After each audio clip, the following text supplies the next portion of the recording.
आज से घर को बियाबान समझ बैठे हैं। आज से घर को बियाबान समझ बैठे हैं। आज से घर को बियाबान समझ बैठे हैं। आज से घर को बियाबान समझ बैठे हैं। और जंगल को गुलिस्तान समझ बैठे हैं। और जंगल को गुलिस्तान समझ बैठे हैं। और जंगल को गुलिस्तान समझ बैठे हैं। और जंगल को गुलिस्तान समझ बैठे हैं।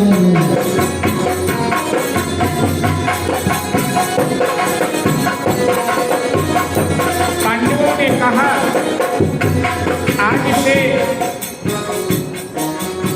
घर मेरे लिए बियाबान हो गया, ये महल बियाबान की तरह और जंगल गुलिस्तान की तरह। राजी हैं हम उसी में जिसमें तेरी रजा है।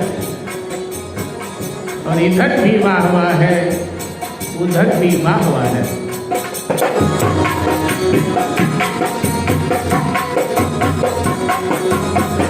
आज से घर को बियाबान समझ बैठे हैं।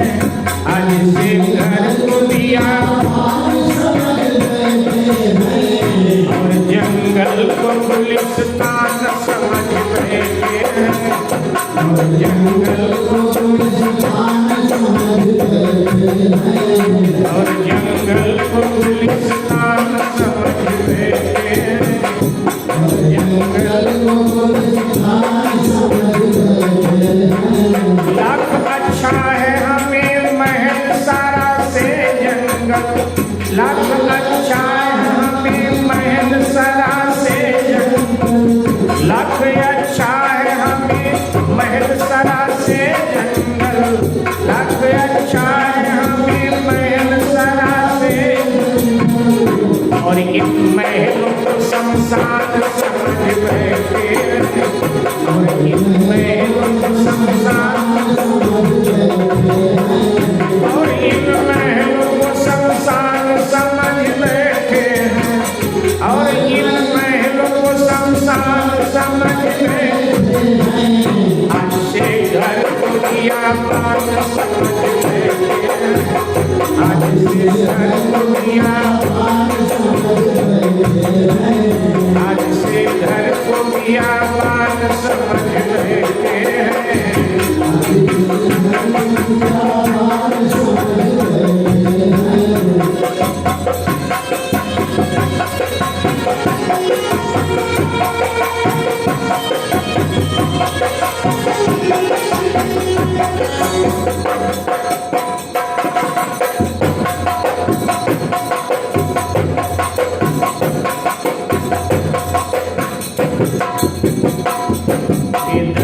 कभी इनके जहर हलाहल होगा। ये द्रव्य कभी इनको जहर को है हलाहल होगा। ऐसा कि जिसको ये सामान समझ बैठे हैं। ऐसा कि जिसको ये सामान समझ बैठे हैं। ये द्रव्य कभी इनको जहर, ये द्रव्य कभी इनको जहर के तो हलाहल होगा। ऐसा कि जिसको ये सामान समझ बैठे हैं। ऐसा कि जिसको ये सामान समझ बैठे हैं। ऐसा कि जिसको ये सामान समझ बैठे हैं। ऐसा कि जिसको ये सामान समझ बैठे हैं। आज से घर को बियाबान समझ बैठे हैं। आज से घर को बियाबान समझ बैठे हैं।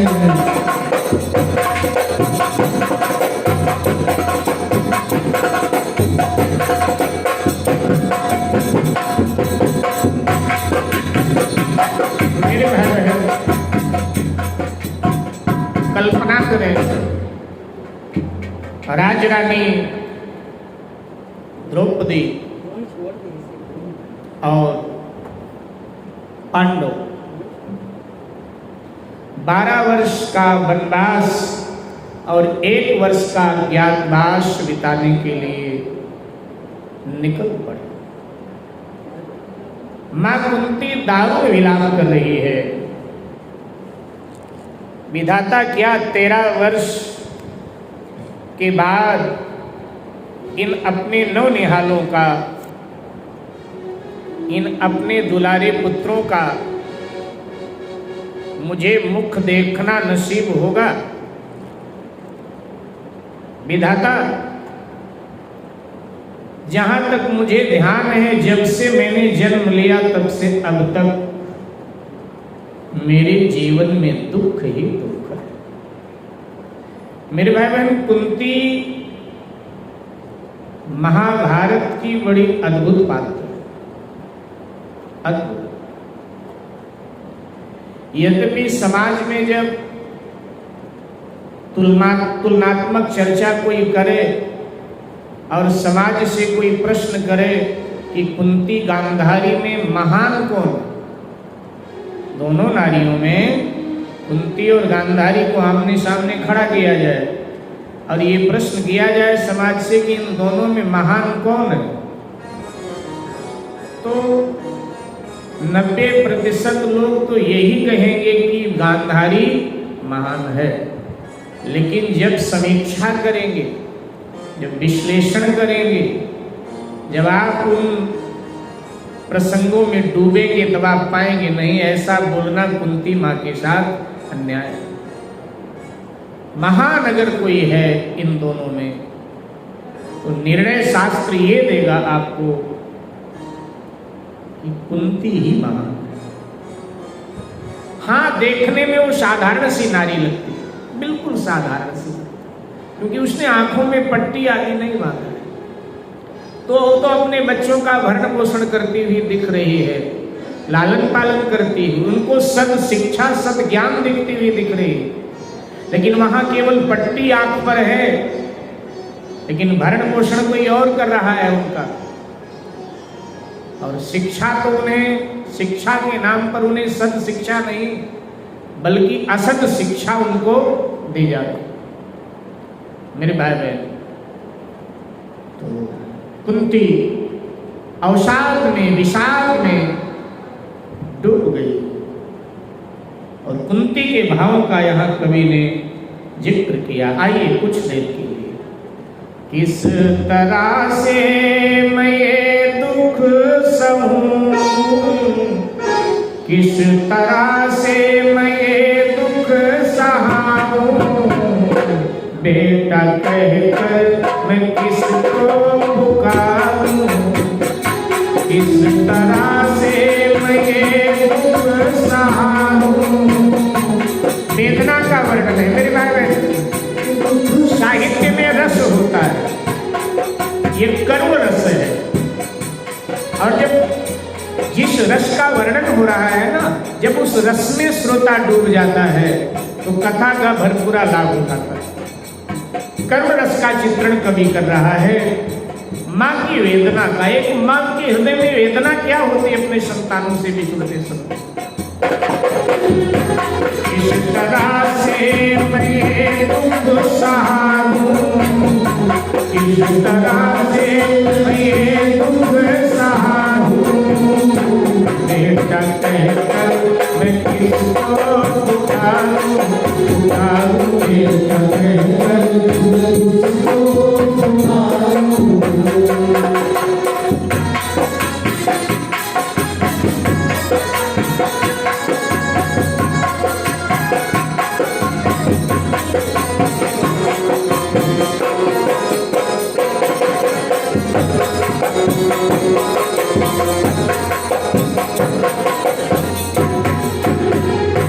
इस बुढ़ापे में तकदीर फूटी, बेगुनाहों बेईमानों ने लूटी, बेगुनाहों बेईमानों ने लूटी, अरे बेगुनाहों बेईमानों ने लूटी।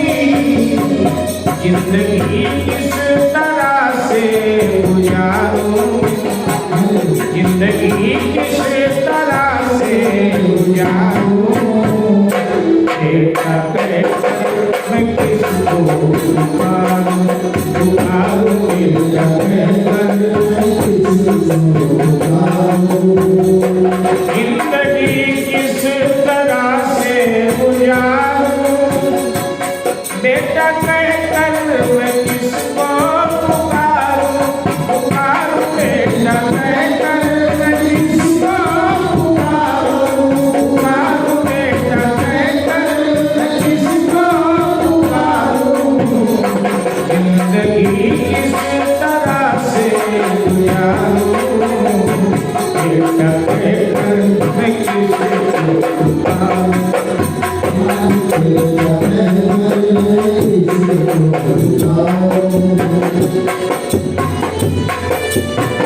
पिघला ये दर्द मेरा, अरे पिघला ये दर्द मेरा। देखी चारों तरफ को निहारूं, बैठी चारों तरफ को निहारूं, देखा कहकर मैं किसको पुकारूं, पुकारूं, देखा कहकर मैं किसको पुकारूं। बैठी चारों तरफ को निहारूं, देखा कहकर मैं किसको पुकारूं, पुकारूं, देखा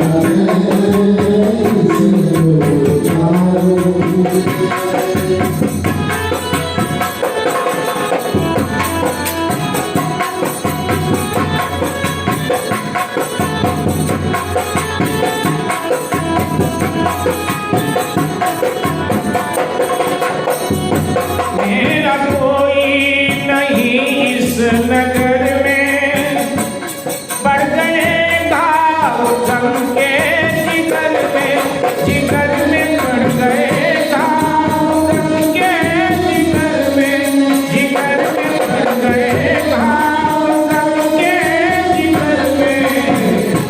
याद किस किस की दिल से बुलाऊं, कभी अर्जुन की यादें, कभी भीम की, कभी नकुल की, कभी सहदेव की, कभी युधिष्ठिर की, कभी द्रौपदी की यादें कुंती माँ को रुला रही। याद किस किस की दिल से पुकारूं, देखा कहकर मैं किसको पुकारूं, पुकारूं, देखा कहकर मैं किसको पुकारूं। जिंदगी किस तरह से गुजारूं, जिंदगी किस तरह से गुजारूं, देखा कहकर मैं किसको पुकारूं, पुकारूं, देखा कहकर मैं किसको पुकारूं।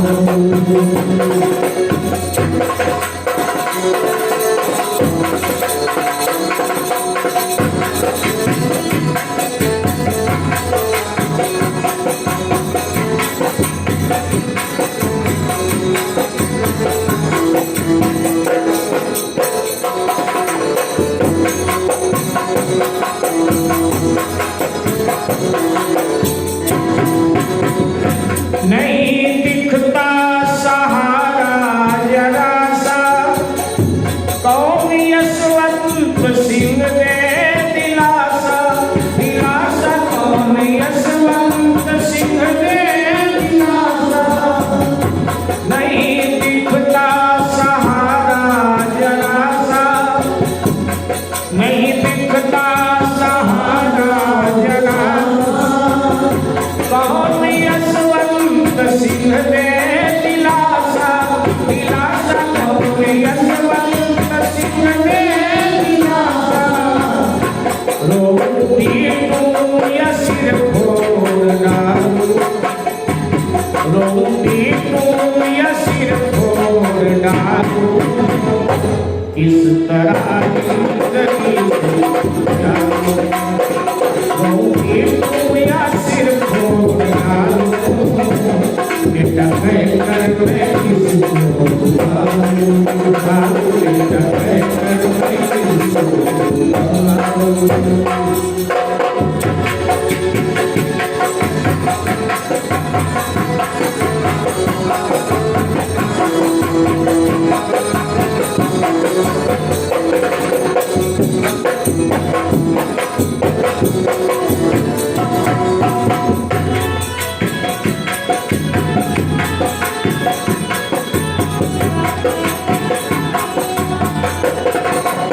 हस्तिनापुर में तो हाहाकार है ही साहब। इंद्रप्रस्थ में भी जब ये पता चला कि हमारा राजा, हमारी महारानी इस तरह से 12 वर्ष का वनवास और 1 वर्ष के लिए अज्ञातवास के लिए जा रहे हैं, तो करुणक्रंदन हस्तिनापुर में भी मचा क्योंकि हस्तिनापुर के लोग भी पांडवों को प्रेम करते हैं। और इंद्रप्रस्थ में भी हाहाकार मच गया। वैशंपायन जी जन्मेजय से कहते हैं, राजन वो क्षण तो ऐसा था कि साहसी पुरुष का भी साहस छूट जाए। सर पीट पीट करके प्रजा रो रही थी इंद्रप्रस्थ की, और यहां तक कि कण कण मानो करुण क्रंदन कर रहा हो ऐसा दृश्य उपस्थित था। हाथी घोड़े पशु पक्षी तक विलाप कर रहे थे कि अन्याय किया कौरवों ने पांडवों के साथ।